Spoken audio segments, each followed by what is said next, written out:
Hello students, welcome to Subhash Chandra Academy e-learning classes. Today we are going to discuss crystal lattice and unit cell. बच्चों आज हम लोग crystal lattice और unit cell के बारे में डिस्कस करेंगे. बात करते हैं क्रिस्टल लैटिस. क्रिस्टल लैटिस क्या होता है? When the constituent particles, these constituent particles may be either atoms, molecules or ions are arranged in three dimension or in a space and form a complex structure or complex solid, then this complex solid is known as crystal lattice. Crystal lattice is nothing special but a complex solid is known as crystal lattice.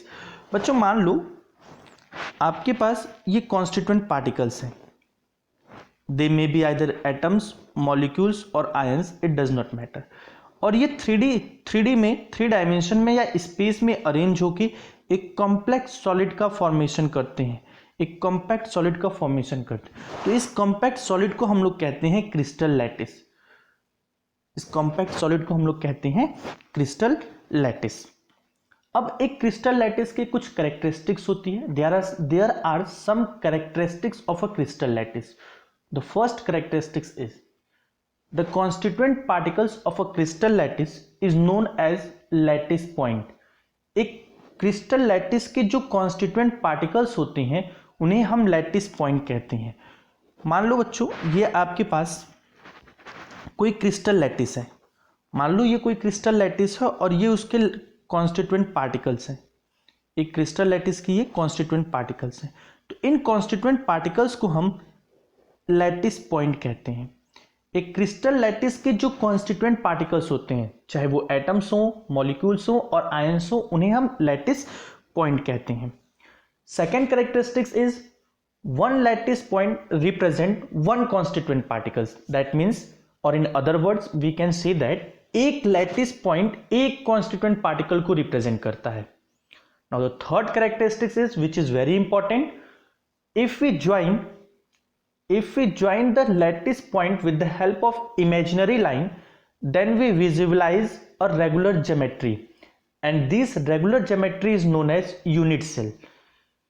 अगर हम lattice point के या lattice point को imaginary line से join कर दें तो हम एक रेगुलर ज्योमेट्री को विजुअलाइज करेंगे. वो जो रेगुलर ज्योमेट्री हम विजुअलाइज करेंगे उसे हम यूनिट सेल कहते हैं. नाउ द यूनिट सेल क्या होता है? If we join the lattice point with the help of imaginary line, then we obtain a regular geometry. This regular geometry is known as unit cell, and this unit cell is the smallest and repeating unit of a crystal lattice. That is, the unit cell is the smallest and repeating unit of crystal lattice. बच्चों मान लो आपके पास ये कोई lattice point है किसी crystal lattice की lattice point है. हमने क्या किया, इनको एक इमेजिनरी लाइन से with the help of imaginary line हमने इन्हें ज्वाइन कर दिया. After join we visualise a regular geometry. Join करने के बाद हमने एक रेगुलर ज्योमेट्री देखी, क्यूब. ये क्यूब क्या होगा? Unit cell. दैट मीन्स कि अगर लैटिस पॉइंट को हम इमेजिनरी लाइन से ज्वाइन करके जो रेगुलर ज्योमेट्री को ऑब्टेन करते हैं, विजुअलाइज करते हैं, उसी को कहते हैं यूनिट सेल. और ये यूनिट सेल स्मॉलेस्ट और रिपीटिंग यूनिट होगा क्रिस्टल लैटिस का.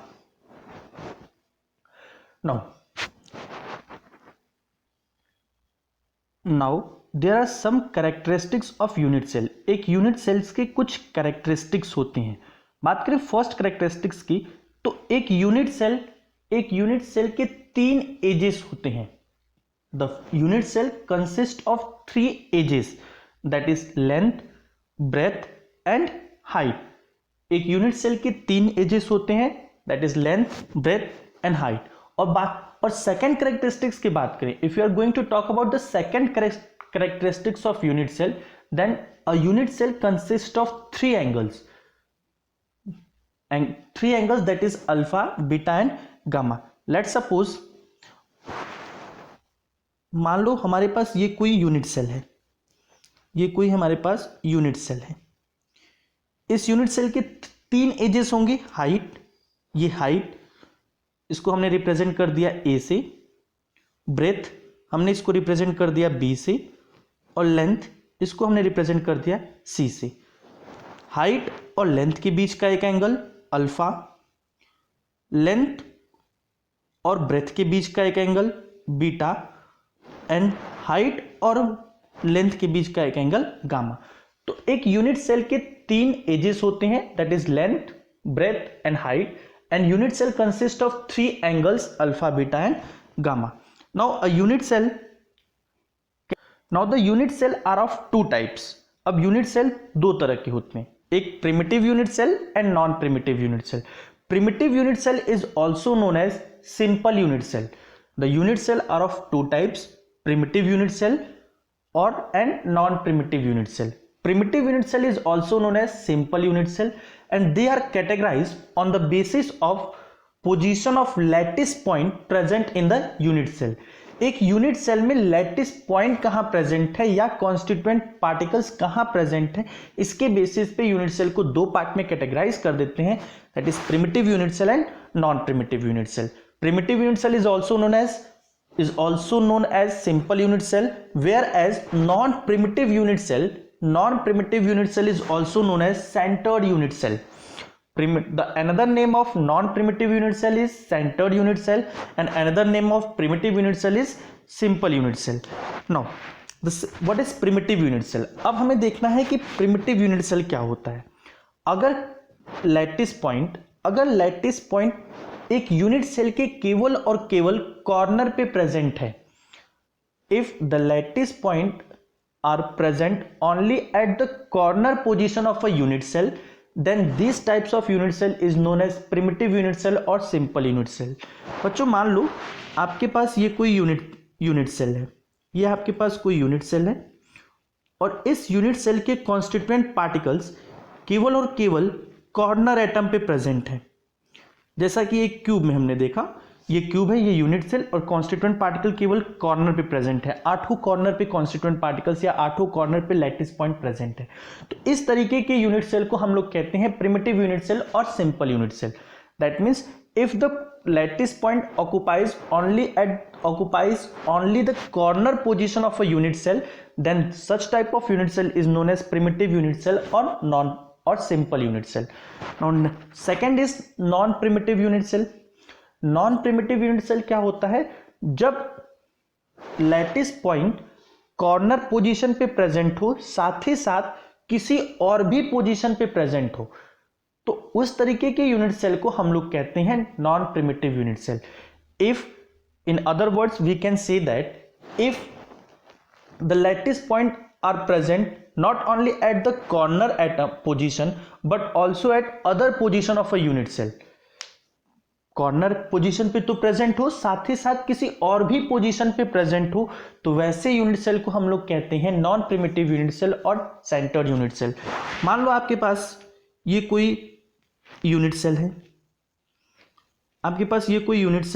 और जो लैटिस पॉइंट है वो कॉर्नर एटम पे प्रेजेंट है, साथ ही साथ किसी और भी पोजीशन पे प्रेजेंट है, चाहे वो यहां प्रेजेंट हो, यहां प्रेजेंट हो, यहां प्रेजेंट हो, किसी भी पोजीशन पे, कहीं पे भी present. That means if the lattice point present at corner atom and also at some other position, then such type of unit cell is known as non primitive unit cell और centred unit cell.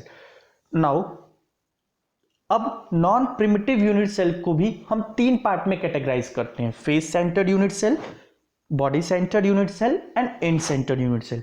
Then face centred unit cell क्या होता है, अगर lattice point corner position पे present हो, साथ ही साथ किसी और भी पोजीशन पे प्रेजेंट हो, अगर लैटिस पॉइंट कॉर्नर पोजीशन पे प्रेजेंट हो, उसके साथ यूनिट सेल के फेसेस पे भी प्रेजेंट हो, तो वैसे यूनिट सेल को हम लोग कहते हैं face centred unit cell. If the lattice point are present at the corner position as well as at the phases of a unit cell, then such type of unit cell is known as face centered unit cell. Let's suppose, या मान लो आपके पास ये कोई lattice point है या unit cell है, या आपके पास कोई यूनिट सेल है और ये उसके लैटिस पॉइंट कॉर्नर पोजीशन पे प्रेजेंट है। कॉर्नर पोजीशन के साथ साथ वो फेस पे भी प्रेजेंट है, that is top most face पे प्रेजेंट है, लेफ्ट साइड में प्रेजेंट, राइट साइड में प्रेजेंट है, बॉटम पोजीशन पे प्रेजेंट है, रियर मतलब पीछे वाले पे प्रेजेंट है, साथ ही साथ फ्रंट पे भी प्रेजेंट है। मतलब 6 फेस पे, एक क्यूब के 8 कॉर्नर पे साथ ही साथ 6 फेस पे प्रेजेंट है। अगर लैटिस पॉइंट कॉर्नर पोजीशन पे साथ साथ फेसेस पे प्रेजेंट है तो वैसे यूनिट सेल को हम लोग कहते हैं face centred unit cell. Body centred unit cell, now second is body centred unit cell. If the lattice point are present at the corner as well as in the body और in the middle of the unit cell. अगर lattice point corner position पे present है साथ ही साथ unit cell के body में या unit cell के मिड में प्रेजेंट है तो वैसे यूनिट सेल को हम लोग कहते हैं body centred unit cell. Let suppose आपके पास ये कोई यूनिट सेल है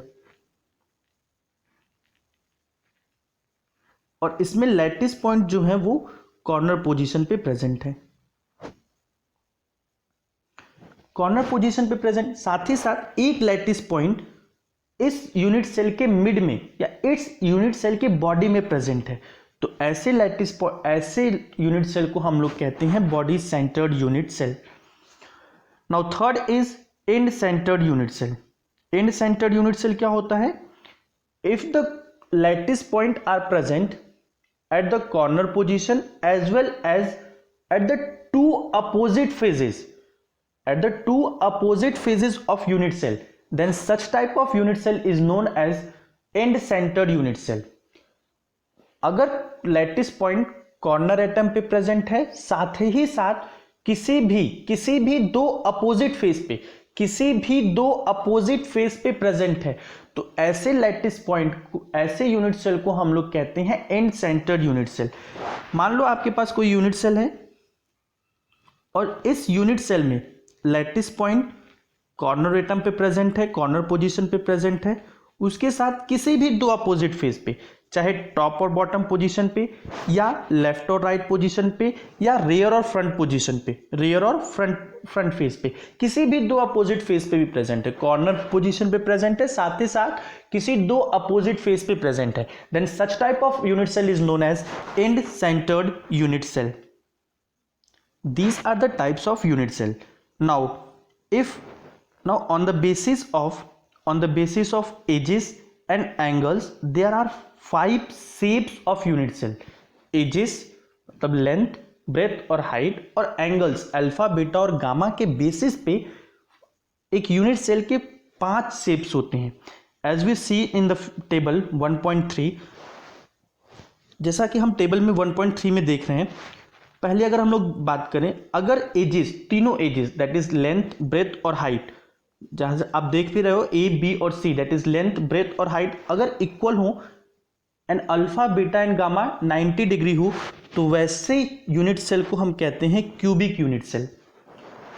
if length, breadth and height all the 3 edges are equal as well as alpha, all the 3 angles alpha, beta and gamma are of 90 degree, then such type of unit cell are known as cubic unit cell, or such types of unit cells have cubic in shape.